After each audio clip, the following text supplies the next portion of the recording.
माने किसी की शर्त ने कोई शर्त चुरा लिया, तो आप उस पर एक मीटिंग कर रहे हैं, मुकदमा कर रहे हैं, इसको कैसे प्रताड़ित करें, दंडित देने के लिए प्रयास कर रहे हैं। कि समस्या का क्या कहते हैं, शर्त लिया, ले जाने दे, कोर्ट भी दे दे उसको। यही तो महात्मा गांधी ने किया पूरे जीवन।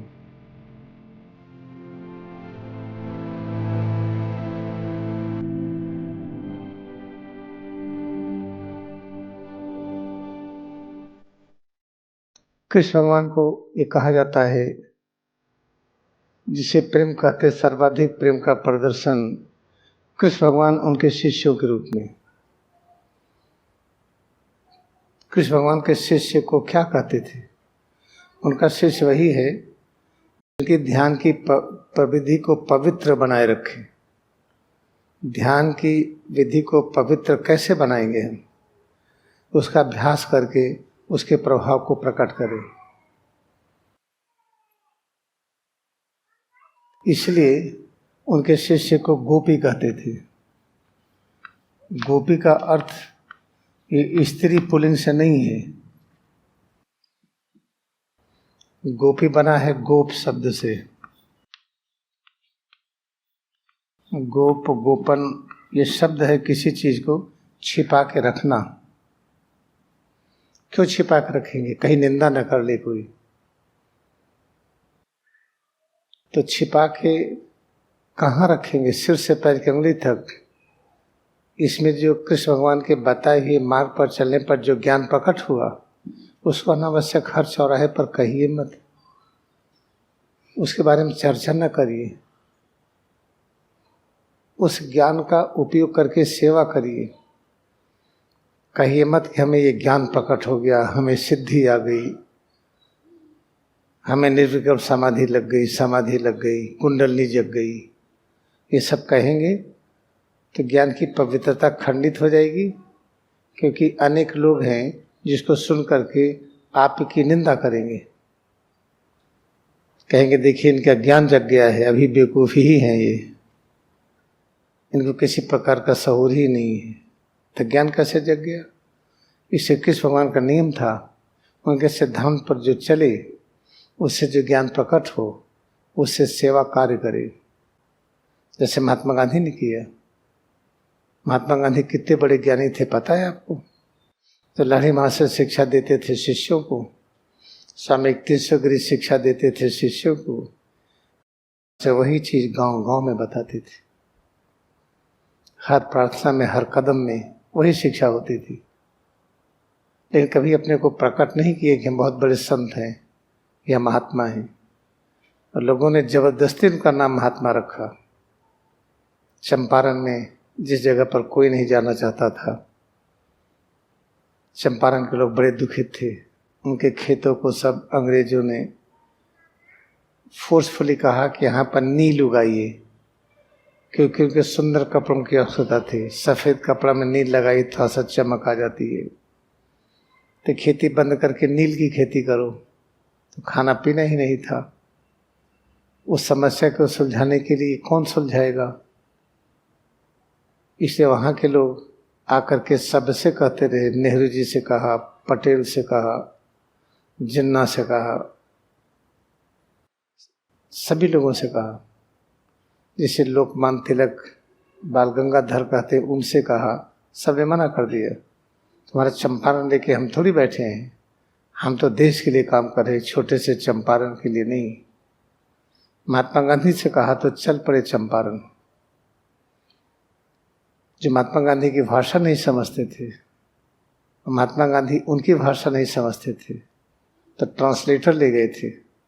उसके मदद से जो भी वार्तालाप हुई, पूरा चंपारण एक हो गया गांधी जी के साथ, और अंग्रेज विनम्र हो गए। नील की खेती बंद हो गई, वहां खेती होने लगी। तो सोचिए इस तरह का प्रेम का प्रदर्शन कौन कर सकता है जो निर्विकल्प समाधि में काम कर रहा होगा। एक होती समाधि जिसमें हमारे हाथ पैर ऐंठ जाते हैं, जैसे मृत शरीर होती है उस तरह से अकड़ जाते हैं। तो उसमें जो ज्ञान होता है अद्भुत होता है। श्वास बंद हो गई, हाथ पैर कड़े हो गए, जैसे इपिलेप्सी में होता है। जब मिर्गी किसी को आते देखे ना, एक समय तक सब खड़ा हो जाता है, जिससे मुंह से झाग नहीं निकलती है और खड़ा हो जाता है। कल्पना करिए उस तरह से कुछ होता होगा। जब वो सविकल्प समाधि होती है तो उसमें आदमी का अनुभव होता है कि हम कौन हैं, हम हार मांस नहीं हैं, हम अणु परमाणु नहीं हैं, साक्षात प्रभु इस रूप में है। फिर जैसे बाहर आता है वो ज्ञान लुप्त हो जाता है। निर्विकल्प समाधि क्या है? चलते हुए उसी ज्ञान में रहें, बोलते हुए रहें, काम करते हुए रहें, संपूर्ण कर्मों का संपादन करते हुए जब सविकल्प समाधि का ज्ञान मिले तो उसे निर्विकल्प समाधि कहते हैं। उसी निर्विकल्प समाधि में महात्मा गांधी पूरे जीवन काम किए। तभी तो जो क्रिश्चियनिटी की शिक्षा थी, जो ईसा मसीह ने शिक्षा दिया था अपने शिष्यों को, सबसे बढ़िया चैप्टर मैथ्यू का लगेगा आपको।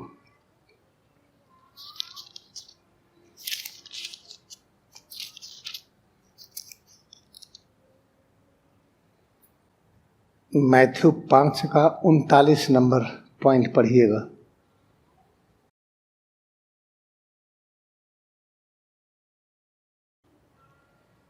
इसमें क्या लिखा है देखिए।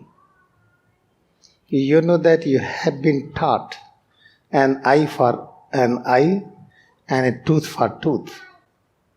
जनरली क्या कहा जाता है? आपके साथ जो जैसा बर्ताव करे वैसे करिए, नहीं तो बदमाशी करना रोकेगा नहीं। अगर आपकी एक आंख फोड़ी तो आप भी एक आंख फोड़ दीजिए, एक दांत तोड़ा है तो आप भी तोड़ दीजिए। ये जनरल शिक्षा थी उस समय जब ईसा मसीह जन्म लिए थे। लेकिन ईसा मसीह क्या कहते हैं? But I tell you, you not to try to get even with a person who has done something to you. यहां तक कि किसी ने आपके साथ कोई हानि पहुंचाया है, कितना भी हानि पहुंचा, लेकिन उस व्यक्ति को हानि पहुंचाने का विचार न करिए। ये शिक्षा थी प्रभु ईसा मसीह की। फिर क्या कहते हैं? When someone slaps on your right cheek, turn the left.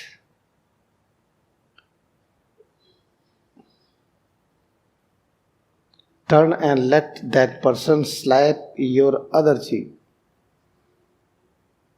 कोई आपके दाहिने गाल पर एक थप्पड़ मारा तब बायां गाल उधर कर दीजिए।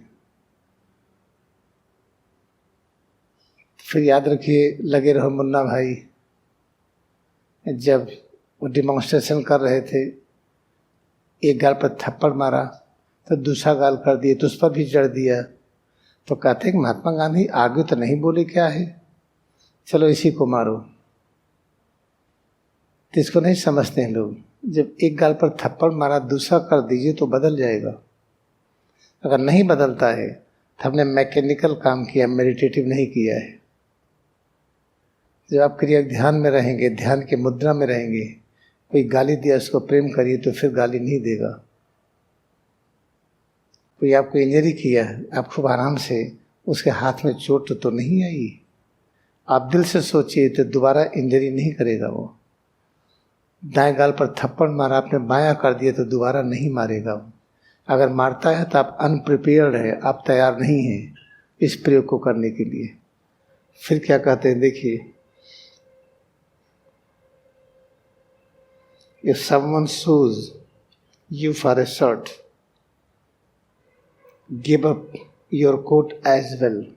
माने किसी की शर्ट ने कोई शर्ट चुरा लिया तो आप उस पर एक मीटिंग कर रहे हैं, मुकदमा कर रहे हैं, एक इसको कैसे प्रताड़ित करें, दंडित देने के लिए प्रयास कर रहे हैं। ईसा मसीह का क्या कहते हैं? शर्ट लिया ले जाने दो, कोट भी दे दो उसको। यही तो महात्मा गांधी ने किया पूरे जीवन।